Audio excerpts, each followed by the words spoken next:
Existe um movimento no Brasil que está influenciando muitas pessoas. Esse movimento se chama hipergraça, livre graça, né? É teologicamente chamado de livre graça. E os teólogos combatem essa falsa doutrina a partir do livro de Bonhoeffer, de graça barata.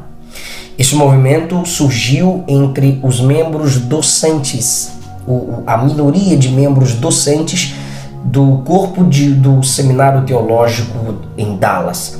A expressão livre graça costuma ser usada por duas organizações que defendem essa visão: a Aliança da Livre Graça e a Sociedade Evangélica da Graça. Claro, como muitas heresias, não somente coisas boas, mas como muitas heresias vêm lá nos Estados Unidos. No Brasil nós temos, Vitor Azevedo, Caio Fábio, muitos membros pregadores da Igreja Videira, e temos agora também o Pablo Massal e, por último, pasmem, Ricardo Gondim. A mensagem da livre graça está sendo uma praga em muitos púlpitos, em muitos corações. Eu vou mostrar para vocês que as ideias da livre graça não tem nada a ver com a reforma protestante, nem com as confissões de fé das igrejas originárias da reforma, ou seja, luteranos, reformados e presbiterianos, anglicanos, batistas, metodistas e pentecostais. Se você estudar mais profundamente, você perceberá que a visão deles, a visão deste movimento acerca da fé salvadora, é semelhante à visão defendida por um grupo chamado Sandemaniano, que surgiu no século XVIII. Sandemanianos são assim denominados por causa do seu líder Robert Sandeman, um pastor escocês que no século XVIII afirmava que a mera aceitação da obra de Cristo é a única coisa necessária para a salvação.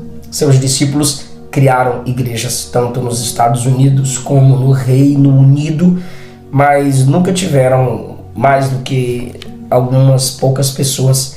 Graças a Deus, sempre tiveram poucos seguidores. Mas no Brasil, como a internet deu voz para quem não deveria ter nem voz nem vez, eles se valem do alcance da internet e se tornam influência na vida de muitas pessoas. Desse jeito, muitos evangélicos que jamais ouviram falar desse movimento hipergraça ou livre graça acabam se aproximando de algum modo, até de forma inconsciente, dos ensinamentos dessas pessoas. Aceitam, escutam, leem seus livros, compartilham suas mensagens e pensam que estão vivendo o Evangelho. E assim, eles se tornam tímidos em sua exortação para que os incrédulos se arrependam de seus pecados, ok? Não precisa colocar a confiança pessoal em Cristo, você precisa dizer que crê em Cristo. Se você exigir que as pessoas se arrependam, você vai ser condenado por essa cultura, que quando chamamos essa cultura ao arrependimento, eles nos odeiam.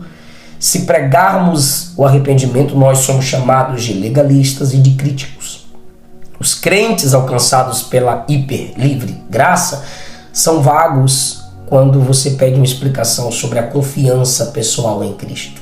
Eles são inseguros demais quanto à maneira pela qual se pode assegurar a salvação dos membros em suas igrejas. São frágeis, são falhos. Os pregadores desta graça barata afirmam que somos justificados só pela fé. Não discordo da afirmação que a justificação é somente pela fé. A justificação pela fé tem sido uma das doutrinas ou das principais doutrinas protestantes desde o tempo de Martinho Lutero, da Reforma Protestante. Porém, tem que ter cuidado. Eles dizem que a graça de Deus na justificação é uma dádiva incondicional, livre de exigências. É aí que mora o perigo. Para eles, a fé ocorre sozinha. Não entra nenhuma outra ação humana com arrependimento de pecados, prática de boas obras, santificação, perseverança depois da justificação. Não adianta, não entra, só fé e acabou. O chamado ao arrependimento é encontrado em diversos textos do Novo Testamento. Hebreus capítulo 6, versículo 1, diz que o arrependimento é uma doutrina fundamental e basilar da fé em Deus. Hebreus 6 acrescenta que esse arrependimento gera um afastamento das obras mortas. Duvida? Tá duvidado? Deixa eu achar aqui, Hebreus 6:1. Deixando os rudimentos da doutrina, prosseguimos até a perfeição, não lançando de novo o fundamento do arrependimento de obras mortas e de fé em Deus. Ele está exigindo que os crentes prossigam, avancem, não ficar simplesmente na doutrina fundamental que é o arrependimento. Você entende? A doutrina do arrependimento é fundamental, é o fundamento. Você percebeu que aqui no capítulo 6, versículo 1, a doutrina do arrependimento e pecado são mencionados juntos em Hebreus 6. Por quê? Porque se arrepender do pecado faz parte do voltar verdadeiramente para Cristo em fé, enquanto se busca a salvação do próprio pecado, da vida de pecado. Mas para estes pregadores da livre graça, o arrependimento é simplesmente uma mudança de pensamento e não uma decisão interior de se afastar do pecado. Uma outra característica desses pregadores da hipergraça é que as mensagens evangelísticas deles, de forma geral, evitam exortações ao arrependimento, evitam chamar as pessoas a terem uma decisão de se afastarem do pecado. Eles dizem que quando Jesus morreu na cruz, ele venceu todo o pecado, acabou. Não precisa pregar sobre esse tipo de mensagem. Não é assim não, gente. Lucas 24:47, Jesus já havia ressuscitado. E o que ele ordenou? Que pregássemos em seu nome o arrependimento para perdão dos pecados. Jesus morreu pelos pecados, mas se o homem não se arrepende, ele não recebe o perdão. Jesus, o maior pregador, pregou arrependimento. João Batista, o primeiro pregador do Novo Testamento, pregou arrependimento. Pedro, o primeiro pregador, no dia de Pentecostes, depois do dia de Pentecostes, pregou arrependimento. Leia Atos 2. E Paulo, o maior pregador depois de Cristo, aos gentios, pregou arrependimento. Atos capítulo 11, versículo 18, você destaca que os cristãos se alegram porque o evangelho começou a alcançar com poder aos gentios, ou seja, aqueles que não eram judeus. E o resumo apresentado por eles, pelo que Deus fez na vida dos gentios, não é dizer que Deus concedeu fé aos gentios, o que seria teologicamente verdadeiro. Mas o testemunho deles é detalhado, diz que Deus lhes concedeu arrependimento para a vida. Por que a palavra arrependimento está lá no testemunho? Porque as pregações evangelísticas de Paulo envolviam de maneira sistemática um chamado ao arrependimento. No capítulo 17 de Atos dos Apóstolos,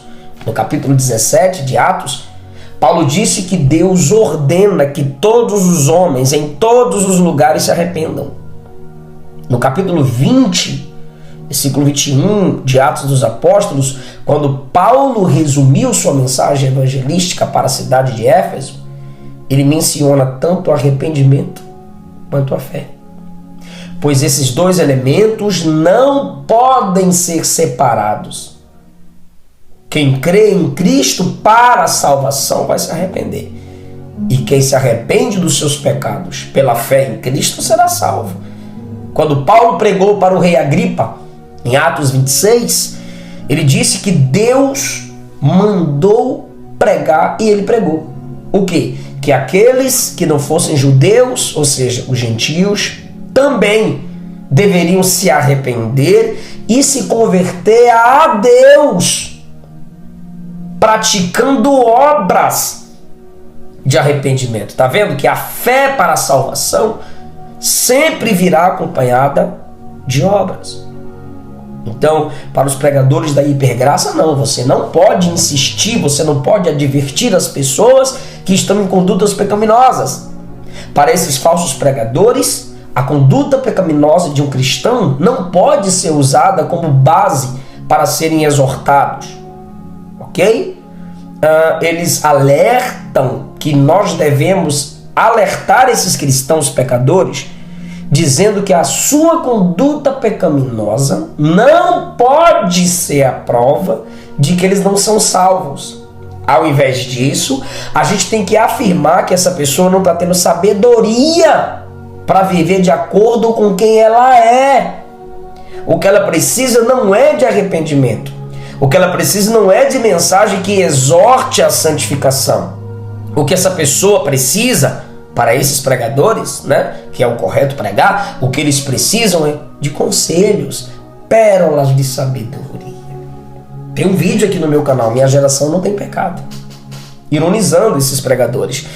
Isaías, no capítulo 6, ao ver a majestade do Senhor, ele exclamou: estou perdido.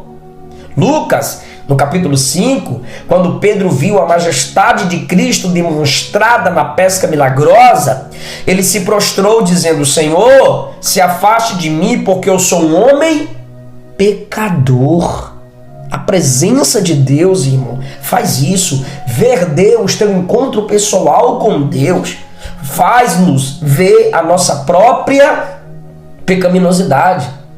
Os pregadores da hipergraça afirmam que as pessoas que entenderam o evangelho de forma sincera, ouviu a pregação, entendeu a pregação e creu em Jesus em qualquer momento do passado, mas agora não creem mais em Cristo, ainda estão salvas. Simplesmente porque lá atrás essa pessoa creu e ela já foi justificada. E a justificação é um ato único e acabou. A pessoa hoje pode negar o nome de Jesus, pode viver a vida que quiser. Se ela creu lá atrás, todo pecado já foi anulado, ela está salva. O importante é ter fé. Só fé. Uma fé que se resume em uma concordância intelectual com alguns fatos sobre Jesus. Não inclui uma confiança sincera em Jesus como uma pessoa que transforma, que corrige, que controla pelo poder da palavra. Não. Você precisa confiar em Jesus simplesmente acreditando no que ele disse. Alguns fatos sobre Jesus é suficiente. Outra coisa além da fé, para eles, é acrescentar algo à fé. Confessar pecado, você está acrescentando algo à fé. Se arrepender, fazer boas obras, você está acrescentando algo à fé. Esse encontro pessoal que te impacta, que te faz ficar horas de joelho, é acrescentar algo à fé. É desnecessário. Só basta crer. O evangelho de João, o evangelho mais evangelístico, não exige o arrependimento. Tu acredita que eles falam isso? Não tem uma palavra sobre arrependimento no evangelho de João. Ok, mas há palavras semelhantes. No evangelho de João, crer em Jesus é sair das trevas para a luz. No evangelho de João, crer em Jesus é sair da morte para a vida. No evangelho de João, crer em Jesus é ser servo que obedece Jesus como Senhor. Então cuidado, gente. Parece até uma doutrina saudável, mas é assim. O demônio vem não com aparência estrondosa, mas de modo silencioso, entra sutilmente em nosso meio, e como Paulo alertou a igreja em Corinto que a serpente poderia enganá-los, do mesmo jeito que enganou Eva, essa doutrina, a princípio, pode soar para as pessoas como uma definição da doutrina reformada. Mas o que eles estão fazendo é promovendo uma doutrina com a qual os líderes da reforma não tiveram nenhuma relação. Cuidado com esses falsos pregadores. Com certeza os discípulos deles, porque todo viciado defende seus traficantes, os discípulos deles vão fazer comentários aqui embaixo, que eles não se baseiam nas doutrinas de homens, que os reformadores não passam de homens. Como se os escritores do Novo Testamento perdessem a humanidade quando inspirados pelo Espírito. Não, a intelectualidade não foi anulada, a razão não foi anulada. O Espírito acrescentou seu poder sobre eles para que escrevessem as Escrituras, mas eram homens como nós, capacitados pelo Espírito Santo para aquele propósito. Foi sobre isso que Jesus disse: o meu Espírito vos guiará em toda a verdade. Qual verdade? O que Jesus ensinou. O Espírito guiava eles e eles escreviam as palavras de Jesus. Tá? Porque vocês esses desigrejados e crentes da hipergraça, usam esse versículo que Jesus prometeu que guiaria os discípulos em toda a verdade, para dizer que a gente não precisa estudar, porque quem nos guia é o Espírito. Não, você só é guiado quando se tem um caminho. O caminho foi o que Jesus ensinou. Eles dizem que o que a gente prega é só lei e que o Antigo Testamento não é base para a igreja. O Antigo Testamento é palavra de Deus também. Então eles afirmam crerem apenas no Novo Testamento, afirmando que a visão da livre graça, da hipergraça, da fé salvadora, isolada, sem arrependimento, sem boas obras depois da salvação, é baseado no Novo Testamento. Me mostra um versículo com a exegese correta para afirmar isso que vocês dizem. O que Paulo disse aos Coríntios? Segunda carta, capítulo 5, que quem está em Cristo é nova criação. As coisas velhas passaram, plural, e surgiram, plural, coisas novas. É tudo novo. É tudo novo. Até os pecados são novos, se é que eu posso dizer isso, irmão. Você não comete os mesmos pecados do mesmo jeito como cometia antes de conhecer Jesus. Romanos, capítulo 13, no texto que impactou Agostinho para a sua salvação, Paulo nos alerta.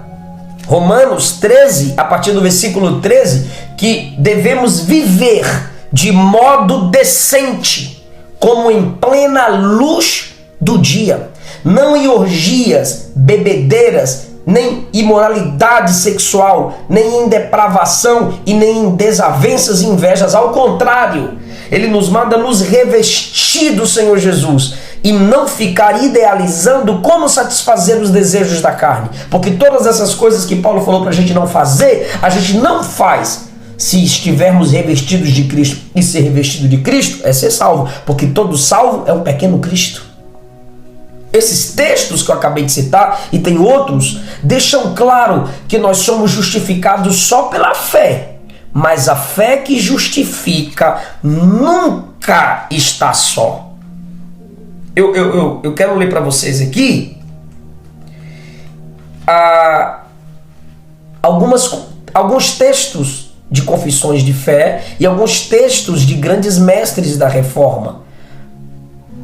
E confissões de fé de igrejas baseadas na Reforma Protestante. João Calvino, 1509 a 1564, o primeiro e mais influente teólogo da tradição reformada, disse: Cristo a ninguém justifica que ao mesmo tempo não santifique. Somos justificados não sem obras, porém nunca por meio das obras. A Fórmula de Concórdia, 1576, é o resumo da doutrina luterana, ok? Cremos, ensinamos e confessamos que somente a fé é o meio, o instrumento pelo qual nos apropriamos de Cristo o Salvador. Portanto, em Cristo nos apropriamos daquela justiça que é capaz de permanecer diante do julgamento de Deus.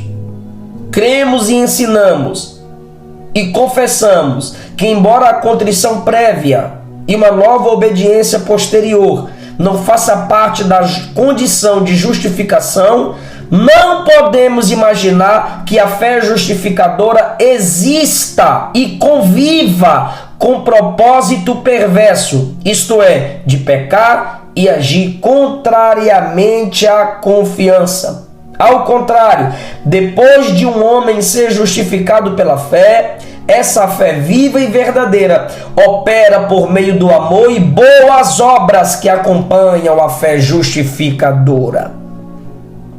Ok?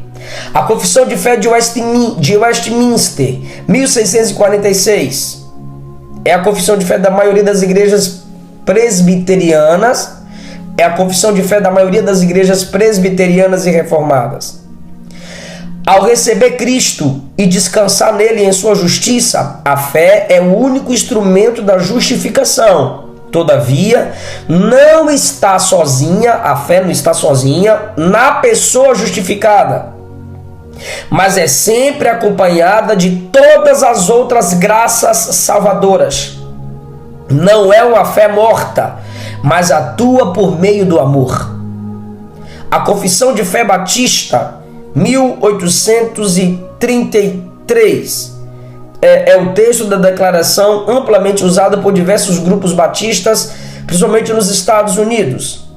A regeneração é efetuada pelo poder do Espírito Santo e sua evidência mais adequada são os frutos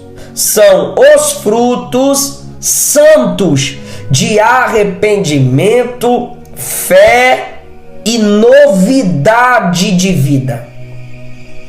John Wesley, o fundador do metodismo, o embrião do pentecostalismo, ele disse: sem dúvida, somos justificados pela fé.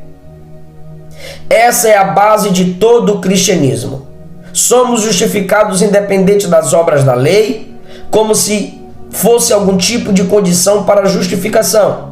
Mas as obras são fruto imediato da fé pela qual somos justificados. Portanto, se as boas obras não acompanharem nossa fé, apesar de toda a santidade interna e exterior, é evidente que nossa fé não tem valor e que permanecemos em nossos pecados. Agora eu vou ler a Declaração de Verdades Fundamentais das Assembleias de Deus, criada em 1916, ok? Assembleia de Deus, vocês sabem, a igreja da qual faço parte, uma das maiores e mais antigas denominações pentecostais. Olha o nosso credo. A salvação é recebida por meio de arrependimento para com Deus e fé no Senhor Jesus Cristo, ao ser lavado pela regeneração e renovação do Espírito Santo. Justificados pela graça por meio da fé, o homem se torna herdeiro de Deus segundo a esperança de vida eterna. Lucas 24, João 3, Romanos 10, Efésios 2, Tito 2 e 3. A evidência interna da salvação é o testemunho direto do Espírito. Ele fala dentro de nós, Romanos 8, 16. A evidência externa aos olhos de todos os homens é uma vida de justiça e verdadeira santidade. A pregação desses pregadores da hipergraça não apenas destoa destas confissões, mas discordam em seus escritos de João Calvino, Martinho Lutero, Confissões de Fé do Westminster Batista, Assembleia de Deus Luterana, discorda dos textos de John Wesley, discorda de George Whitefield, Jonathan Edwards, Charles Spurgeon, Berkhoff, John Packer, John Piper, Sproul, Billy Graham, Wayne Grudem, Antônio Gilberto. Olha como as pregações desses camaradas estão fora da visão bíblica de grandes pregadores. Pregadores da hipergraça são fracos pregadores, pregando fracas mensagens, gerando falsos e fracos crentes. Que Deus te abençoe. Até o próximo vídeo. Não seja um pregador da graça barata. Não seja um pregador da hipergraça. Não seja um pregador da livre graça. A fé nunca vem sozinha. Você tem um molho de chaves. Você tem uma chave que abre sua porta principal ou seu portão. Mas essa chave que abre a porta, ela sempre está acompanhada de outras chaves. Assim é a fé na salvação. Só a fé te faz entrar para a salvação. Mas essa fé nunca está sozinha. Ela vem com outras chaves que abrem outras portas para a sua vida.